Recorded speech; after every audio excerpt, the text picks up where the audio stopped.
கிரகண காலம் அப்படிங்கிறத அது ஒரு புண்ணிய காலமாக சொல்றணும். உள்ளபடியே கிரகண காலங்கிறது புண்ணிய காலம்.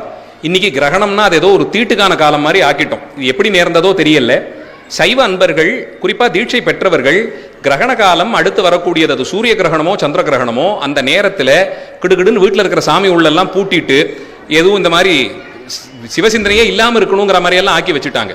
உள்ளபடியே கிரகண காலத்தில் குளிச்சு முடிச்சு சிவபூஜை பண்ணணும். வழக்கம் இருக்கக்கூடிய அன்பர்கள், சிவபூஜை செய்யறவங்க கிரகணம் நடந்துகிட்டே இருக்கும்போது சிவபூஜை பண்ணணும். சுவாமிக்கு கிரகண காலத்தில் செய்யப்படும் அபிஷேகம் பூஜையும் ஜபங்களும் பலபடியாக அதிகப்படுத்தி பலனை தரும்னு சொல்லப்பட்டிருக்கு. இப்போ கிரகணம் வந்துருச்சுனாலே முதல் வேலை பூஜை ரூம் பூட்டிடுறோம். அது அப்படி வழக்கமே இல்லை. இது எதனால வந்ததோ இந்த குழப்பம் தெரியல. இன்னைக்கும் தொன்மையான நகரங்களிலே, குறிப்பாக திருவாரூரிலே தியாகராஜ சுவாமி சன்னதியில கிரகணம் நடந்து கொண்டே இருக்கும்போது சுவாமிக்கு மகாபிஷேகம் நடக்கும். அது ராத்திரி 1 மணிக்கு சந்திர கிரகணம் வந்தாலும் கோயிலை மறுபடியும் திறந்து 1 மணிக்கே கிரகணம் நடக்கிற காலத்திலேயே சுவாமிக்கு மகாபிஷேகம் செய்து கொண்டிருப்பார்கள். கமலாலய குளக்குறையில அடியார்கள் உட்கார்ந்து சிவபூஜை செய்வது, ஜபம் செய்வதையெல்லாம் பார்க்கலாம்.